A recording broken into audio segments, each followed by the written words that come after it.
Imagina que estás en tu habitación tranquilamente y todo marcha bien en casa. No hay nada de que tengamos que preocuparnos.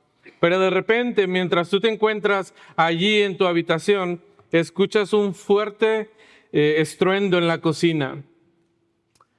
La jarra nueva que habías comprado.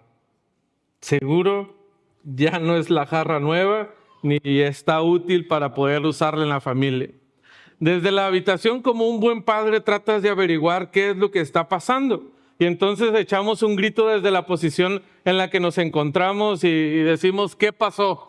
¿Verdad? Sabiendo que los niños andan por ahí en la casa, andan en la cocina. Y a la respuesta favorita de los niños, cuando algo pasa, pero tú les preguntas, ¿qué pasa? Los niños contestan, exactamente, nada. ¿Verdad? Ellos dicen, no, nada, no pasó absolutamente nada. Sin embargo, tú puedes darte cuenta que ese ruido que tú acabas de escuchar no se parece a nada. Parece que hay algo que ha pasado y que obviamente no te quieren decir. Y los niños están convencidos de que con decir la palabra nada ya no va a pasar nada, ¿verdad? Y se nos va a olvidar. Sin embargo, como somos curiosos, nos acercamos a la cocina para ver qué es lo que está pasando y nos encontramos con una escena que no es tan típica en nuestros hijos, ¿verdad? Y podemos encontrar una cocina limpiecita, como si un huracán de limpieza hubiera pasado por ese lugar y el piso está más limpio de lo que debería de estar normalmente, ¿verdad? ¿Y qué pasó? Tus hijos fueron tan inteligentes que limpiaron y pusieron toda la basura en el bote de la cocina y puedes ver los vidrios que están ahí. Y ellos tratan de esconderlo como si no supiéramos lo que está pasando. Tú te puedes dar cuenta de la situación que está pasando ahí con tus hijos. Pero vamos un poco más allá y los podemos confrontar directamente. Y les podemos decir que es mentira, que no ha pasado nada. Que nosotros podemos ver los vidrios de esa jarra que se ha roto. Y cuando ellos se encuentran ahí acorralados por nosotros como esos buenos inspectores que somos, ellos seguramente aceptan la culpa. Claro que no. Si hay más hermanos ahí, le van a echar la culpa a alguno de sus hermanos y van a decir, yo no fui, fue fulanito. Él andaba corriendo, él aventó la pelota, él pasó por aquí. Y si no tienen hermanos, aún le van a echar la culpa al perro, al aire, a la vista, a cualquier otra cosa. Pero harán lo que sea por tratar de evadir la responsabilidad que hay en ellos. Quieren ocultar las cosas que están pasando. Y tratan de una forma tan tonta y tan absurda de poder ocultar lo que obviamente todos nos podemos dar cuenta que está pasando. Y como cristianos, hermano, pasa algo similar en nosotros a veces. Como creyentes, por el miedo al hombre, ocultamos y negamos lo que realmente somos. Esos niños probablemente nos tienen miedo a nosotros como sus padres. Pero tú y yo como creyentes tememos al hombre y por lo tanto ocultamos lo que nosotros somos, le negamos directamente lo que cada vez nosotros somos. Y tal vez no será un evento tan infantil como el ejemplo de ocultar lo que está pasando con la jarra, pero nosotros no ocultamos los vidrios de la jarra, pero sí ocultamos quiénes somos verdaderamente. No ocultamos los vidrios de la jarra, pero sí callamos lo que creemos por temor al hombre muchas veces. Hermano, estamos tan atemorizados, estamos viviendo el día de hoy en una cultura que todo lo está viendo y como creyentes muchísimas veces hemos bajado la guardia y hemos dicho, no, yo no soy así. Yo no soy como aquellos creyentes, yo no soy como aquellos cristianos. Y es una lástima que estemos tratando de ocultar lo que verdaderamente somos y negar lo que nosotros somos por tratar de encajar con algunas personas, por tratar de vernos como se ven las demás personas, por tratar de ser aceptados a las demás personas o incluso evadir ciertas responsabilidades o ciertas cosas que podrían llegar a nuestras vidas. Eso es lo que muchos de nosotros el día de hoy somos y estamos haciendo. tememos al hombre. Y deberíamos avergonzarnos como creyentes de esta situación. Al final del capítulo 11, que estudiábamos estas semanas, vemos a los escribas y fariseos ahora acechando a Jesús. Ya es un poquito más declarado la situación hostil que hay en contra de él. En este momento es visible y está en crecimiento.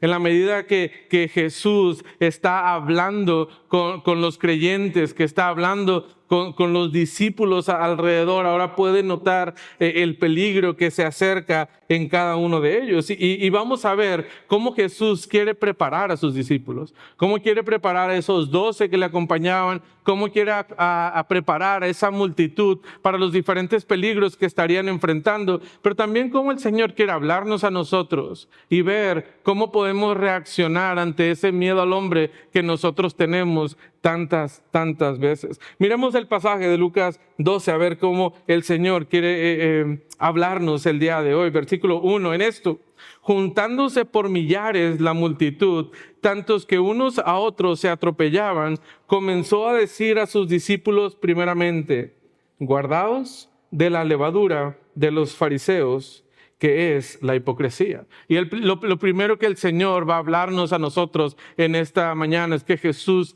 te advierte a ti de la hipocresía. Jesús te advierte de la hipocresía. ¿Por qué nos advierte acerca de esto? Porque tu hipocresía es un peligro silencioso. Mira cómo esto se va a desarrollar en el pasaje. La primera parte del versículo 1 nos muestra un escenario un poquito estresante, ¿no crees? Porque nos dice que acompañando a Jesús ya lo estaban rodeando no decenas ni cientos de personas, sino que ahora está hablando de miles de personas que están siguiendo a Jesús. Y ahora quiero que imagines el contexto en el cual Jesús está caminando y está teniendo este tipo de conversaciones con sus discípulos. Las ciudades no estaban preparadas para este tipo de masas. Normalmente las calles no estaban preparadas para recibir a miles de personas. Y ahora va Jesús con sus discípulos y todos quieren estar cerca, porque recordemos la época de Jesús, pues no había un micrófono que pudiera amplificar su voz y que todos pudieran escuchar lo que él estaba diciendo. Pero todos querían escucharle, o al menos la mayoría quería escuchar lo que Jesús estaba diciendo. Entonces todos trataban de acercarse a Jesús. Y imagínate que todos aquí somos como un poquito más de 100 personas, ¿verdad? Y tratáramos de juntarnos y de pegarnos para poder escuchar lo que otro está diciendo.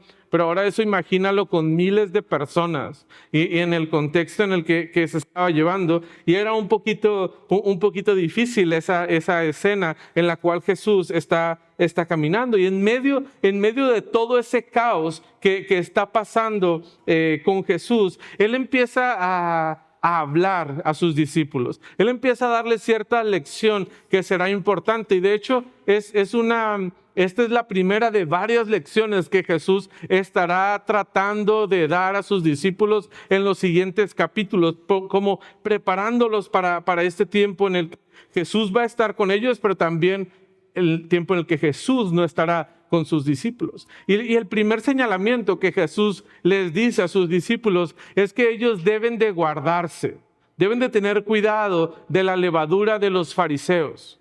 ¿Y cuál era esta levadura de los fariseos a la cual Jesús se refería? Era la hipocresía. La hipocresía entonces viene a ser este peligro silencioso en la vida del creyente, ¿verdad? Y debe de tenerlo con cuidado. ¿Por qué Jesús advierte de la hipocresía a las personas? Un tiempo atrás, ser discípulo de Jesús no era tan popular, pero ahora lo empezó a hacer y muchos seguidores estaban acercándose a Jesús. Muchas personas estaban queriendo ahora ser parte de este grupo. ¿Por qué? ¿Por qué se empezó a hacer un poquito más popular o atractivo? Bueno, lo que llama las masas son las mismas masas, ¿verdad? Si muchas personas están hablando de un tema, tú quieres enterarte, tú quieres saber qué es lo que está pasando y vas y te acercas y quieres conocer lo que está diciendo, lo que las personas están hablando, entonces se acerca por pura curiosidad. Y parece que muchas personas estaban llegando a esto. Pero recordemos también que Jesús ha empezado a hablar del reino. El reino se ha acercado. Y las personas tenían este concepto de un reino social y político que podía ser de mucho beneficio para los que estaban allí cerca. Si estaba cerca de lo que estaba pasando, entonces esto podría traer ciertos beneficios para tu vida. Pero Jesús les ha mencionado ahora que ser discípulos de Jesús conlleva ciertos riesgos. No todo es tan bonito, tan atractivo como ellos podrían pensar, sino que se podían ver ciertos peligros grandes que ellos iban a enfrentar. Ahora, estos peligros iban a ser mientras Jesús estaba con ellos, porque recordemos capítulo 11, que ya vemos a los fariseos, a los escribas, tratando de ser hostiles con Jesús y también con sus discípulos. Pero esto iba a ser aún más peligroso cuando Jesús ya no se encontrara con ellos. Los peligros que ellos estaban viviendo y los cuales Jesús los estaba preparando son estos peligros que vendrían después de que Jesús ya no estuviera. ¿Y qué iba a pasar? Bueno, la tendencia de los discípulos sería aplicar la hipocresía que los fariseos ya estaban viviendo. ¿Por qué? Porque entonces ellos iban a tener hostilidad y ellos iban a tener este peligro de ya no encajo en la sociedad, ya no está el líder religioso al cual nosotros seguíamos, por lo tanto yo ya me veo como el raro de la sociedad. Entonces, para tratar de encajar, aunque yo sé quién es Jesús y yo sé lo que Él ha dicho y Él ha prometido, pero en este momento la gente me está viendo mal. Entonces voy a tratar de cambiar mi forma de ser para poder encajar con la sociedad. Voy a tratar de cambiar la forma en la que yo soy para que esto no pueda traer un peligro que pueda atentar contra mi vida. Y Jesús sabía que esto podía pasar en la vida de ellos. Comportarse de una forma en privado, pero ser alguien completamente diferente en público. Y ahora, ¿por qué los fariseos eran el ejemplo perfecto contra la hipocresía? Porque estos hombres decían ser los más religiosos. Estos ponían su máscara allá afuera de ser unos seguidores de Dios y cumplir todas las reglas y normas que la ley mandaba, y esto hablaba de qué tan buenas personas eran, qué tan cercanos estaban a Dios. Pero sabemos que ese simple y sencillamente era una fachada que ellos ponían, porque la realidad era que su corazón estaba muy alejado de lo que Dios era. Ellos eran unos hipócritas profesionales. Sabían comportarse en la sociedad como debería de comportarse cualquier creyente o cualquier seguidor del Señor, pero su corazón estaba lejos de ser lo que realmente Dios demanda de ellos. Ellos iban entonces, los discípulos, a ser tentados a hacer lo contrario, a ser unos creyentes verdaderos, pero por fuera, en la sociedad, mostrarse diferentes para tratar de encajar. Y recuerda, hermano, cuando estuvimos hablando hace algunos momentos, unas semanas ya, de cómo como creyentes a veces podemos utilizar máscaras para tratar de encajar en ciertos contextos en los cuales nosotros nos estamos desenvolviendo. Y entonces los discípulos están en esta misma condición en la cual tú y yo nos encontramos el día de hoy. De la misma forma, tú y yo podemos tener esa tendencia de tratar de aparentar ser otra cosa para poder encajar en la sociedad, para poder encajar en otro punto en el cual yo me estoy moviendo. Y ten cuidado de ser como los fariseos, que nos comportamos aquí en la iglesia como creyentes, o incluso con nuestra familia como creyentes, o como nuestros amigos cristianos. Ahí sí todos somos cristianos y nos comportamos de una forma correcta, de la forma en la que Dios le agrada. Pero cuando nos encontramos en otro contexto, somos alguien completamente diferente. Sí, hermano, te hablo a ti, que en el trabajo te puedes confundir fácilmente con cualquier otro trabajador. Y no hay una diferencia entre tú como creyente y un inconverso. Te hablo a ti, estudiante, que nadie en tu salón sabe que tú eres un creyente, porque haces lo mismo que la sociedad, que los jóvenes hacen el día de hoy. A ti no te importa, tú puedes comportarte de esta forma. Y jóvenes, señoritas, adolescentes que nos acompañan el día de hoy, este es un peligro para todos, pero especialmente para ustedes el día de hoy. Es un peligro muy, muy grande para ustedes, porque las redes sociales les están vigilando todo el tiempo. Todo el tiempo las redes sociales han creado un estereotipo de cómo se debería de ver un joven o una señorita. Y entonces, si tú no cumples con eso que las redes te están indicando el día de hoy, entonces tú eres el raro. Y cuidado, porque hay repercusión cuando tú eres el raro en las redes sociales. Entonces tu tendencia será a hacer cosas que van en contra de tu fe para poder encajar con los de tu salón, con los de tu preparatoria, universidad, con los de tus redes sociales. Ten cuidado, joven, de poder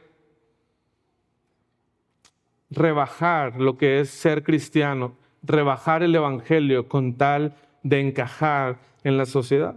Pero hermanos, muchos de nosotros somos lamentablemente personas completamente diferentes en nuestro trabajo o con nuestros amigos seculares y nos comportamos como viles mundanos allá afuera. Nuestra forma de hablar es áspera.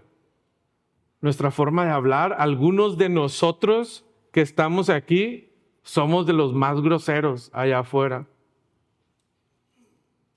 Nuestros chistes son en doble sentido. Muchos de ellos son sucios. Nuestro comportamiento no refleja a Cristo. Nosotros estamos dispuestos a disfrazarnos de mundanos para poder encajar en la sociedad el día de hoy. Lo peligroso de esta hipocresía es que a veces es sutil y progresiva y no llega de golpe, sino que poco a poco estás avanzando cada vez más hasta no darte cuenta que tú estás ahí. El Señor nos llama, hey, ten cuidado. Ten cuidado de no ser un hipócrita como lo son los fariseos. Criticamos tantas veces a los fariseos y el Señor nos dice, ojo porque nosotros podríamos ser uno de ellos por estar dispuestos a encajar en nuestra sociedad. Pero lo más interesante es que estamos tratando de ocultar algo, pero tu hipocresía no está oculta. Tu hipocresía no está oculta, versículo 2, porque nada hay encubierto que no haya de descubrirse, ni oculto que no haya de saberse. Lo interesante de la hipocresía es que no solo es mentira, también habla de la necedad del hombre. Porque Jesús te está diciendo, mira, todo lo que tú trates de ocultar va a salir. Todo lo que según tú se haga a lo oscurito va a salir a la luz. No es que se va a quedar ahí, no es que va a permanecer. Y las Escrituras en múltiples ocasiones nos advierten esto. La verdad saldrá a la luz. En múltiples ocasiones lo podemos encontrar tanto en el Nuevo, Antiguo Testamento, y aquí Jesús nuevamente nos hace esta aclaración. Versículo 3, por tanto, todo lo que habéis dicho en tinieblas, a la luz se oirá. Y lo que habéis hablado al oído de en los aposentos se proclamará en las azoteas. Jesús bien pudo atacar la hipocresía con argumentos moralistas, ¿verdad? Como decirles, pues mira, es mejor que no hagas esto porque no es bueno. Pero no importa que también estés ocultando tú las cosas de las personas del mundo, lo que realmente eres, porque sabes, ellos sabrán que eres un creyente, porque las cosas salen a la luz. Y el Señor está argumentando eso. No importa que también te estés ocultando de tu iglesia o de tu familia. A final de cuentas, ellos sabrán cómo tú te estás comportando. Jesús va a lo profundo. Tu hipocresía no se va a sostener, porque estamos delante de un Dios que nada hay oculto para Él. Para el Señor no hay nada que pueda ocultarse. Lo que según tú has dicho en secreto, Dios lo sabe. Lo que según tú haces mientras nadie te ve, Dios ya te ha visto. Esta es una verdad teológica para nosotros, hermano. No hay nada en el universo que está oculto para Dios. Él lo sabe todo. Pero no solamente el Señor nos está diciendo, yo lo sé todo, sino las cosas que están, según tú, ocultas, van a salir a la luz. Fíjate cómo nos dice que hay cosas que nosotros tratamos de decir como en el aposento, y habla como de mucha privacidad, de intimidad. Y aquí se va a decir y nadie lo sabrá. Pero el Señor dice, todo lo que tú dijiste, según tú en secreto, es como si en la azotea alguien lo va a estar gritando. Y se va a saber. Estas cosas se van a saber.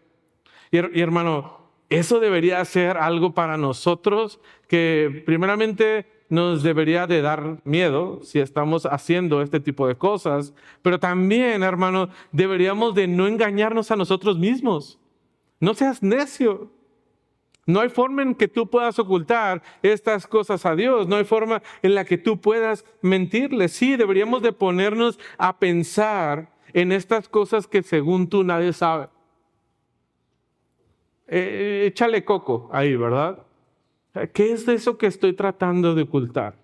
¿Qué es eso que según yo nadie se va a enterar? Y hermano, déjame aclarar algo, porque tú puedes mentirnos a nosotros. Tú puedes mentir a tu iglesia, tú puedes mentir a tu familia y tú puedes engañar a todas estas personas, ¿verdad? Y puedes empezar a decir que tú ya no haces estas cosas que antes hacías. Como la pornografía ya quedó en el pasado. Pero eso es una mentira. Pero hermano, a Dios no le puedes mentir. Tú puedes mentir del desempeño y el testimonio que tú tienes en tu trabajo, a tu familia, pero a Dios no le puedes mentir. Tú puedes engañar a tus padres de cómo te comportas en la escuela, de cómo eres con tus amigos, de las cosas que dices, de cómo vas en la escuela, pero a Dios tú no puedes mentirle.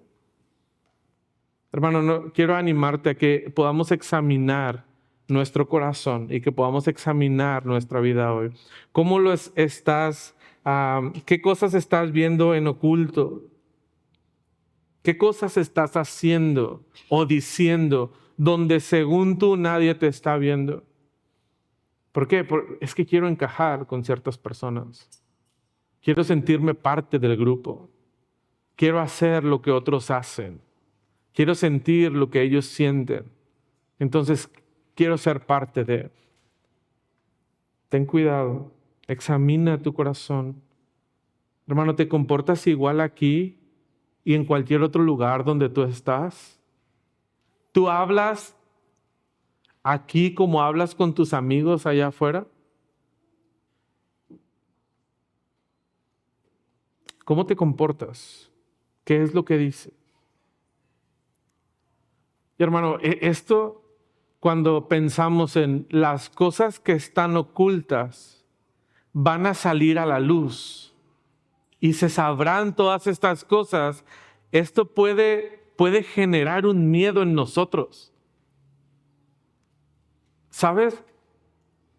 Pero es justamente lo que Jesús está tratando de decir que no hagas. No debes de tenerle miedo al hombre.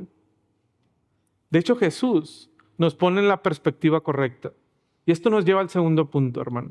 Jesús te anima a temer de la forma correcta. Ya nos hemos dado cuenta que temer al hombre no es algo bueno. Que ser hipócritas para tratar de encajar en esa sociedad que nos está dictando el día de hoy no es lo correcto y no te va a llevar a nada bueno. No temas a esas situaciones. Jesús te anima a temer de forma correcta.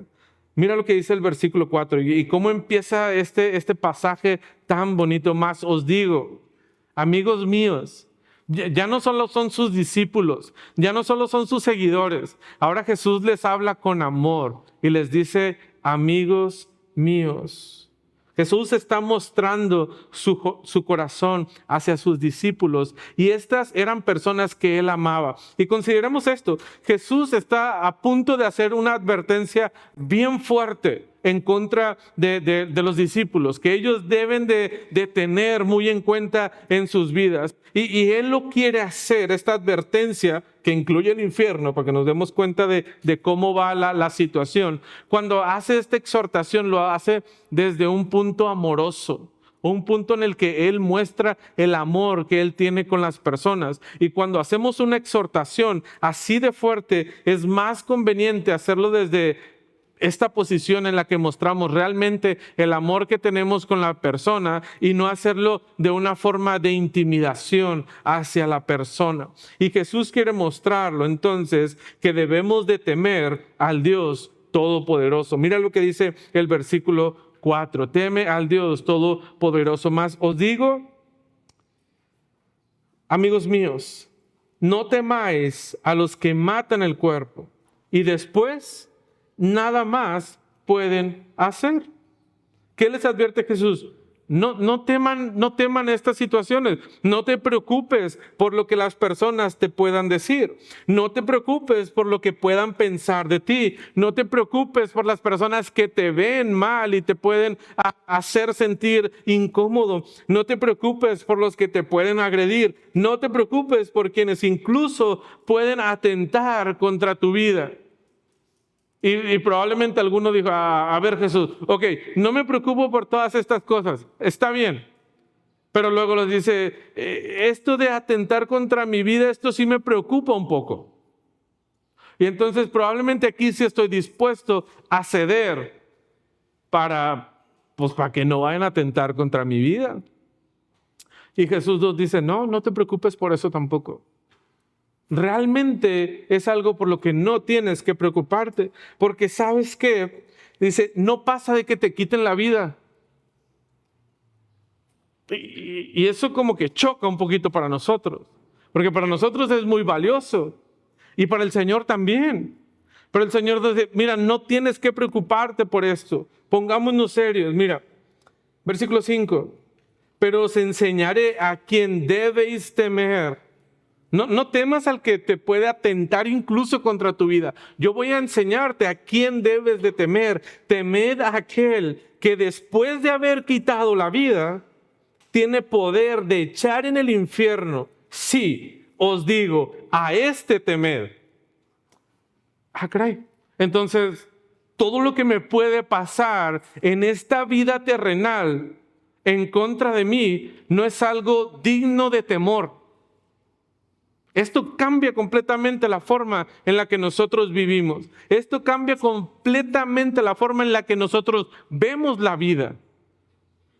El Señor nos dice, esto es pasajero, esto no lo debes de temer. Temer a aquel que después de haber quitado la vida, ese tiene poder para actuar después de la muerte. ¿Hasta dónde llega el poder de cualquier enemigo, hermano? De cualquier enemigo terrenal, hasta poderte quitar la vida y después de ahí ya no puede hacer nada más. Te puede quitar la vida y es todo. Pero Dios es diferente. Dios es completamente diferente porque Dios tiene poder aún más allá de la muerte. Jesús está haciendo una comparación entre un daño terrenal que te puede hacer cualquier enemigo, cualquier persona, y un daño eterno que tú puedes sufrir por haber ido en contra de la voluntad de Dios. En lo cual, hermano, no hay medida suficiente para hacer una comparación. Tú no puedes comparar una muerte física con una muerte espiritual. Es mucho más complejo que esto. Jesús nos está dando lo que verdaderamente nosotros debemos de temer. Es por eso que debemos de temer a Dios. Él nos dice, versículo 5, temed a aquel que después de haber quitado la vida, tiene el poder para echar en el infierno. Sí, es una afirmación. Sí, os digo, a Dios temed, a este temed. Pero ¿qué ha pasado en nuestra sociedad?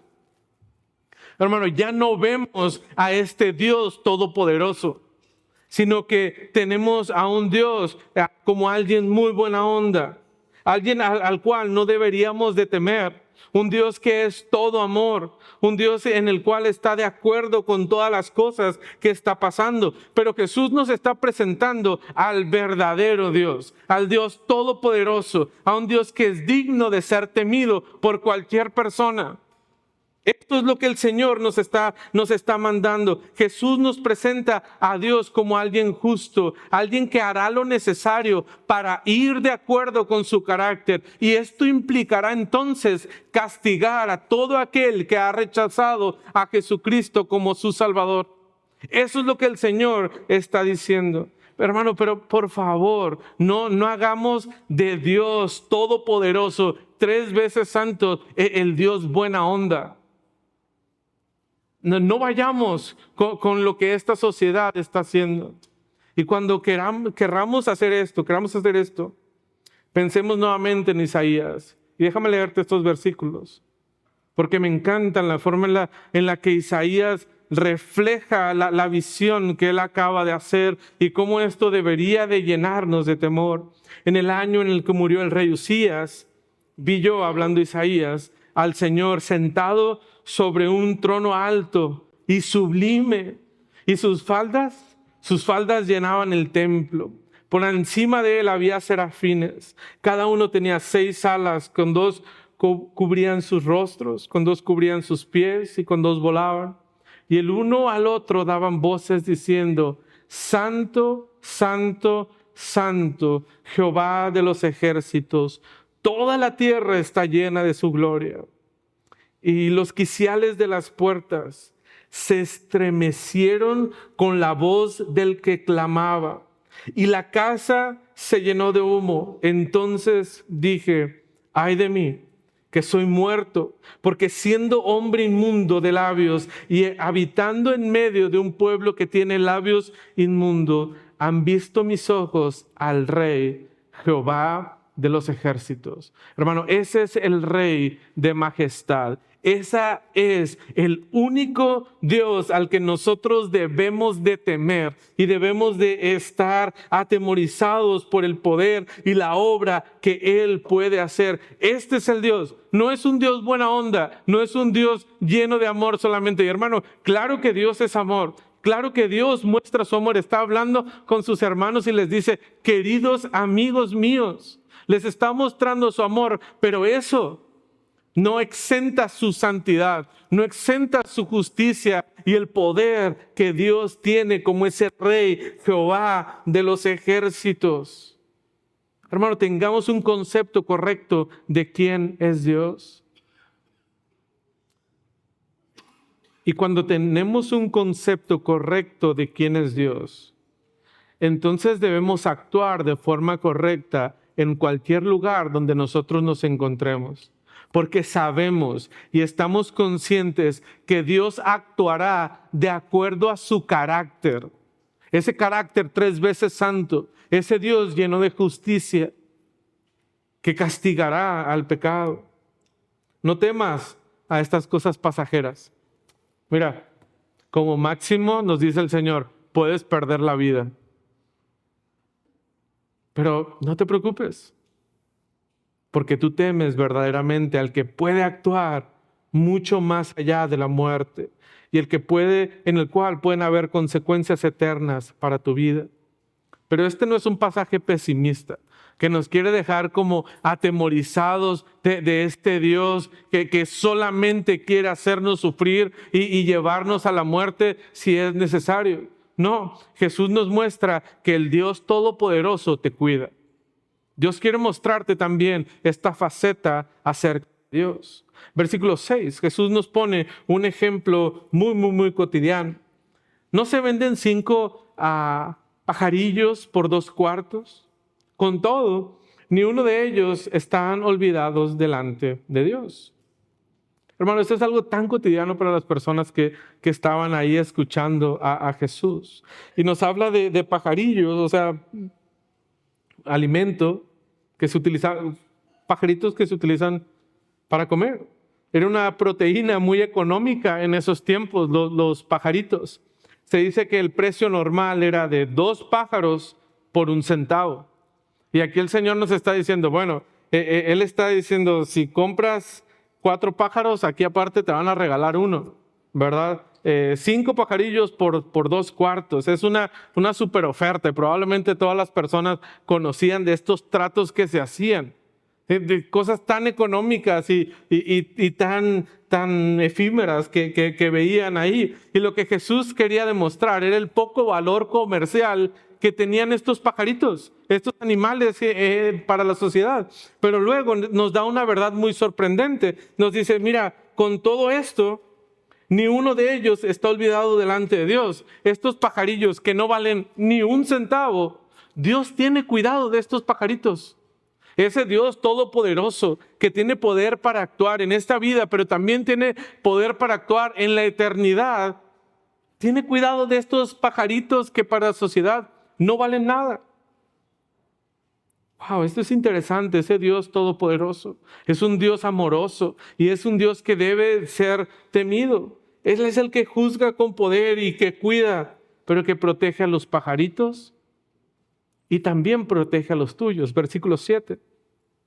Pues aún los cabellos de vuestra cabeza están todos contados. No temáis, pues, más valéis vosotros que muchos pajarillos. El Señor nos dice, yo tengo cuidado de estos pequeños animales. Y luego el Señor nos dice, oigan, pero ustedes valen mucho más que estos pajarillos.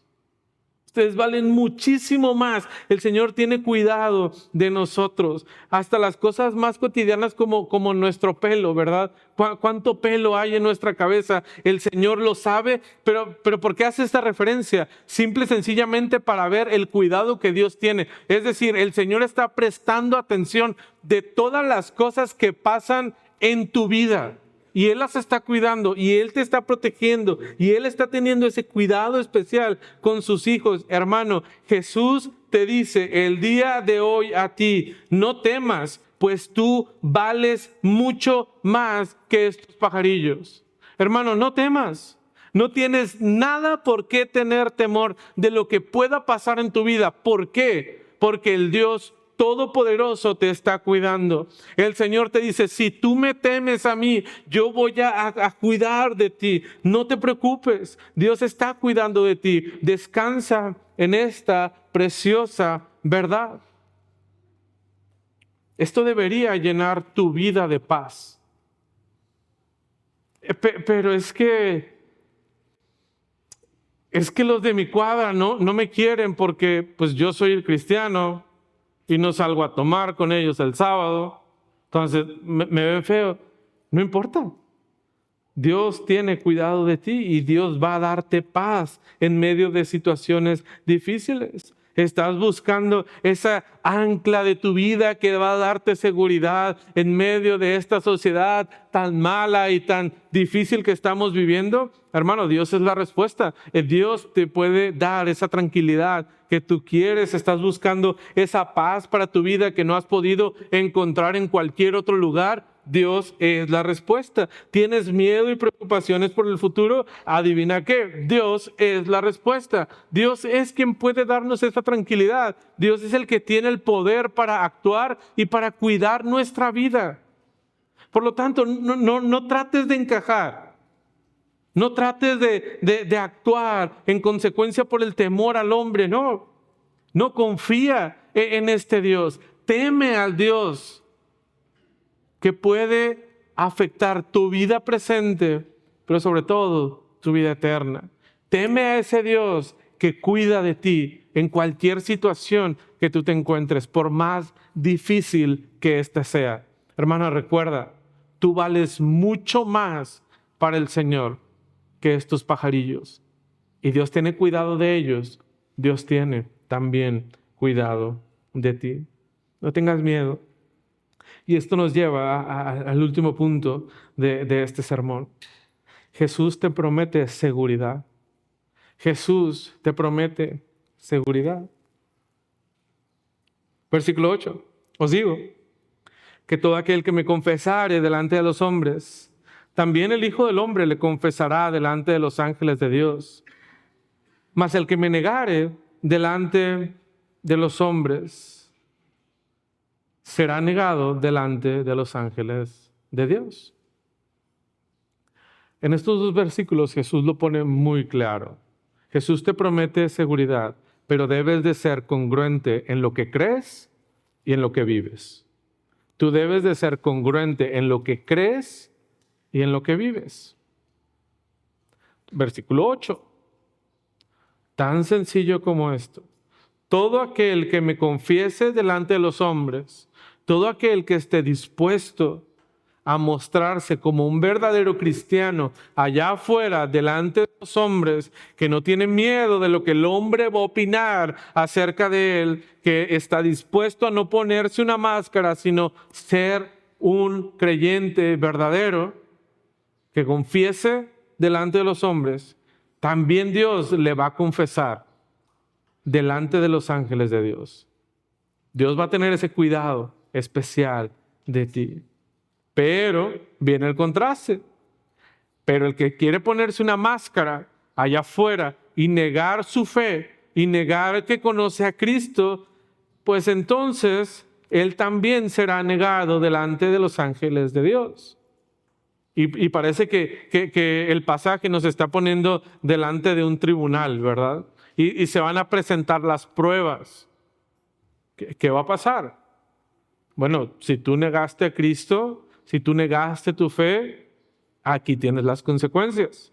Si tú fuiste valiente y no temiste al hombre, sino que temiste verdaderamente a Dios y te comportaste como deberías de hacerlo, pues aquí también están las recompensas para tu vida. Es bien interesante cómo lo que mostramos delante de las personas tiene una relación con lo que hay en nuestro corazón. ¿Te acuerdas de los fariseos? Ellos según mostraban algo, pero eso que ellos mostraban no tenía nada que ver con lo que hay en su corazón. Por eso el Señor está diciendo, si tú dices, corazón, que eres un creyente, entonces eso se debe de reflejar allá afuera. Conexión directa. Pero si tú dices una cosa y allá hay algo completamente diferente, no hay conexión uno con lo otro. Y eso tiene repercusiones eternas, entonces, que nosotros estamos diciendo. Es por eso que la aplicación que hacíamos al inicio del sermón, eres un cristiano aquí y en cualquier otro lugar donde te encuentras. Hermano, esto no se trata de ser dos personas completamente diferentes. Por eso debes de ser congruente en lo que crees y en lo que vives. En lo que crees aquí en público y en lo que vives allá afuera. En lo que crees aquí en público y lo que vives allá en lo privado. Congruencia. Debemos de ser congruencias, porque el Señor nos está dando seguridad. Y ojo, esto es sumamente importante. Debes de ser un cristiano aquí, debes ser un cristiano en cualquier otro lugar, porque de eso se trata, de ser congruente con lo que vivimos. Versículo 10, a todo aquel que dijera alguna palabra contra el Hijo del Hombre, le será perdonado. Pero al que blasfemare contra el Espíritu Santo, no le será perdonado. Y esta afirmación es complicado. Este versículo 10 de Lucas 12 es un pasaje complicado y es un pasaje que ha sido debatido por mucho tiempo. Y de hecho, este pasaje causa muchísimo temor en muchos creyentes, porque muchos creyentes tienen este miedo de, con lo que hice, póngase algún pecado, entonces yo blasfemé en contra del Espíritu Santo. Creo que lo hemos entendido mal este pasaje, porque este pasaje no nos está diciendo eso específicamente. La distinción de este versículo nos debería dar luz y seguridad. Cuando habla al creyente como alguien que está pecando, es como hay dos categorías de personas en este versículo 10. Primero, según mi entendimiento y mi interpretación, lo que la parte A del versículo 10 está hablando a creyentes y la parte B de este pasaje está hablando a inconversos. Parte A todo aquel que diere o que dijere alguna palabra en contra del Hijo del Hombre, le será perdonado. Es decir, a todo aquel que pecare en contra de Cristo, le será perdonado. Puede restaurar su comunión. Y para mí, un ejemplo tangible de esto es Pedro. Pedro directamente pecó en contra del Señor Jesucristo. Él pecó en contra del Hijo del Hombre. ¿Qué hizo? Él le negó. ¿Por qué? Por temor al hombre, por temor de lo que podía pasar en su vida. Que dijo, no, yo no le conozco. Y negó al Señor 3 veces. Sin embargo, después de esto, vemos a un Pedro arrepentido y vemos a un Pedro perdonado por el Señor. Que aún el Señor le da un encargo a ese Pedro que había fallado y que le había negado. Y muchos decían, no, es que este es el que está pecando en contra del Espíritu Santo. No, hermano, parece que Pedro pecó en contra del Hijo de Dios. Pero el Señor le ha perdonado. Porque el Señor ya murió y ya pagó por esa ofensa que Pedro cometió en contra del Señor. Podemos entender por el contexto de este pasaje que la blasfemia entonces contra el Espíritu Santo, la parte B de este pasaje, que dice, pero al que blasfemare contra el Espíritu Santo no le será perdonado. ¿Quiénes son entonces aquellos que no van a ser perdonados en contra de esta ofensa? Veamos al rechazo, la blasfemia contra el Espíritu Santo como el rechazo deliberado y persistente sobre la obra del Espíritu Santo en la vida de las personas. ¿Quieres que te dé un ejemplo de eso? Ya tenemos a Pedro como el buen ejemplo, pero tenemos a los fariseos.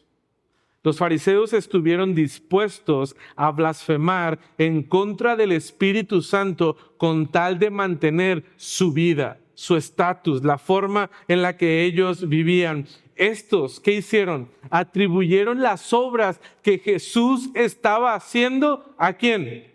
A Satanás.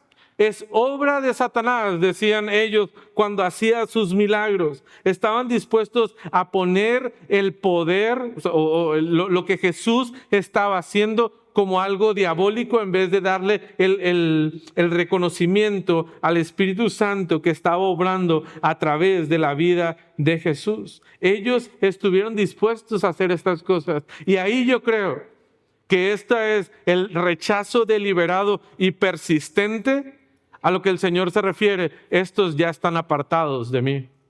Estos son los que llevarán ese castigo. Son los que no van a ser perdonados, los que han rechazado deliberadamente y de forma persistente la obra del Espíritu Santo. Jóvenes, y me he referido varias veces a los jóvenes esta mañana, pero de verdad tengo una carga especial por ustedes el día de hoy. Porque muchos de los que están aquí han escuchado tantas veces hablar de Jesús, porque los que están aquí han escuchado tantas veces acerca del Evangelio, de la obra que el Señor ha hecho para ellos, para sus vidas. Han visto cómo el Señor ha obrado en sus vidas. Han escuchado decenas, probablemente cientos de veces, historias bíblicas, predicaciones, enseñanzas acerca de Jesús. Y sin embargo, jóvenes, muchos de ustedes están rechazando deliberadamente al Señor, porque ser cristiano no es cool el día de hoy. Y prefiero encajar allá afuera que someter mi vida al Señor. Joven, ten cuidado. Estás poniendo en riesgo tu vida, pero no tu vida terrenal. Estás poniendo en riesgo tu vida eterna. No niegues al Señor. No niegues la obra que Él está haciendo. Entrega tu vida a Él. Y hermanos, esto no es exclusivo de los jóvenes. Esto es algo que puede aplicar a cada uno de nosotros. Y ten cuidado de estar viviendo de esta forma. Hay una diferencia entre conocer a Jesús de oídas y haberlo confesado como Señor. Esa diferencia tiene consecuencias que trascienden esta vida, joven, hermano, amigo que estás aquí el día de hoy. La pregunta no es si Jesús es real. La pregunta es, ¿le has confesado tú personalmente? ¿Has entregado tu vida a Jesús? ¿O solo le conoces de lejos? ¿Solo le conoces a la distancia? No dejes pasar el llamado de Jesús a entregarle tu vida a Él. Y hermano, el versículo 8 y el versículo 9 no lo echamos en saco roto. Vive de forma congruente con lo que crees y lo que vives. ¿Por qué? Porque ahora la última invitación que de este pasaje nos hace es: no tengas temor en los tiempos difíciles. Jesús te promete seguridad. No tengas temor en los tiempos difíciles. Versículo 11.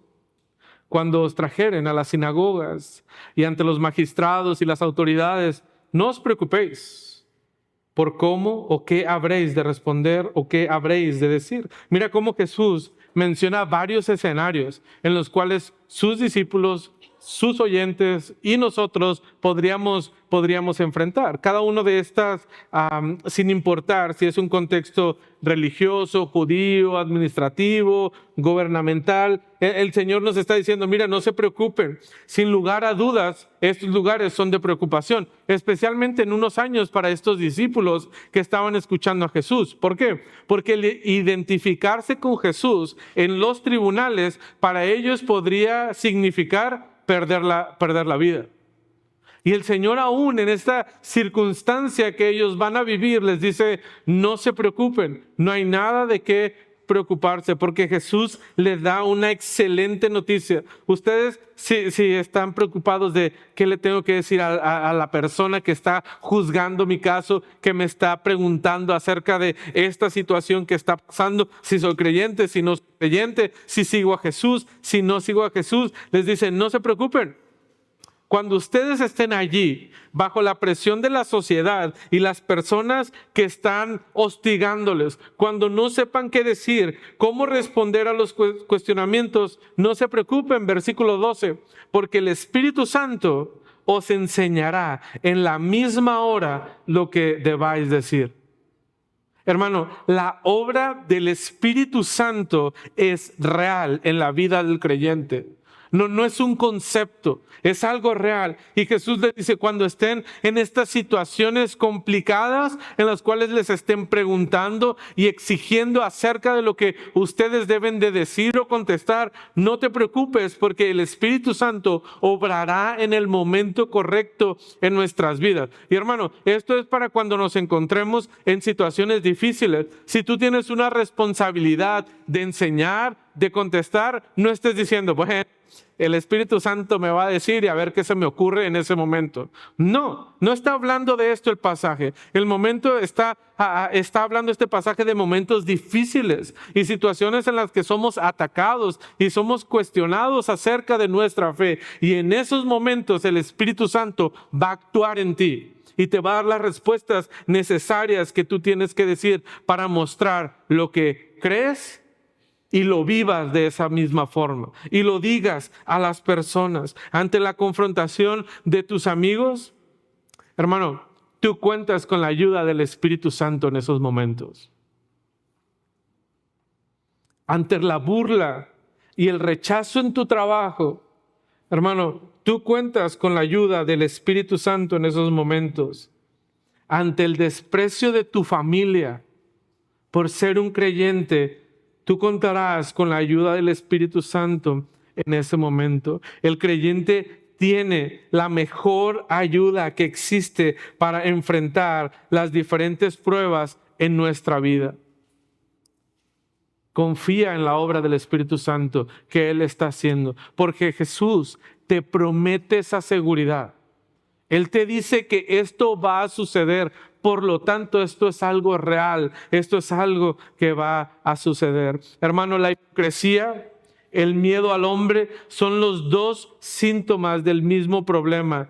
No tenemos claro ante quién vivimos. No sabemos a quién le estamos rindiendo cuentas verdaderamente. Vivimos ante el Dios Todopoderoso, que nos regala la salvación eterna. Pero también, hermano, vivimos ante ese Dios todopoderoso, ante el único juez justo que actuará conforme a su santidad ante el pecado y el rechazo deliberado de su Hijo Jesucristo. No creas que Dios va a decir, bueno, no pasa nada. No, el Señor va a actuar porque estamos delante del Dios Todopoderoso. Hermano, quisiera terminar con esto, con la enseñanza principal de nuestro pasaje. Y es que tú y yo no debemos de temer al hombre ni a las circunstancias.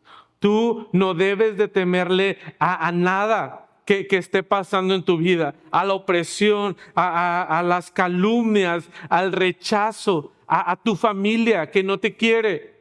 A tus compañeros de trabajo, a tus amigos, a las redes sociales. No, hermano, no temas al hombre ni a las circunstancias. Hermano, teme a Dios. Lo único en lo que tú debes de temer es teme a Dios. Porque Dios te da la protección que tú necesitas en esta vida. Pero también el Señor obra en la eternidad. El Señor es el único que puede salvarte o condenarte eternamente. Teme a Dios. Eso es lo que nosotros debemos hacer, estar temiendo con confianza. Y esto a veces es como raro para nosotros.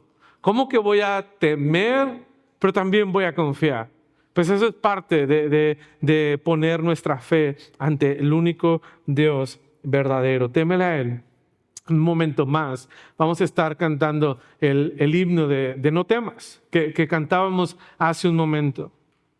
Y ese himno es una invitación a no temer a estas circunstancias, ni al hombre, sino a confiar en Dios, a poner nuestra confianza en Dios, porque Él obra a través de la obra de redención que Él ya ha hecho en nuestras vidas. Teme a Dios, hermano, no a cualquier otra cosa. Pero antes de terminar, déjame dejar 3 preguntas para ti, para poder reflexionar esta mañana. Primeramente, hermano, ¿estás viviendo una doble vida? Hermano, esta es una pregunta tan corta,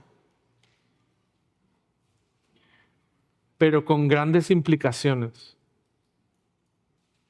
Por favor, si vas a analizar una pregunta el día de hoy, te invito a que analices esta. Hazlo con detenimiento y con sinceridad. Estás viviendo una doble vida. Como te mencionaba hace un momento, tú nos puedes engañar a todos los que estemos aquí. Tú puedes engañar a tu familia. Tú puedes engañar a las personas de tu trabajo. Incluso tú puedes engañarte a ti mismo, pero a Dios no le puedes engañar. Examina tu corazón si estás viviendo una doble vida. Número 2, ¿temes a Dios o temes al hombre? No hay punto medio. ¿Temes a Dios o temes al hombre? ¿Cómo saber la respuesta a esta pregunta? Por tus acciones. Por tus acciones allá afuera. Por tus acciones en lo oculto. ¿Qué está saliendo en lo oculto?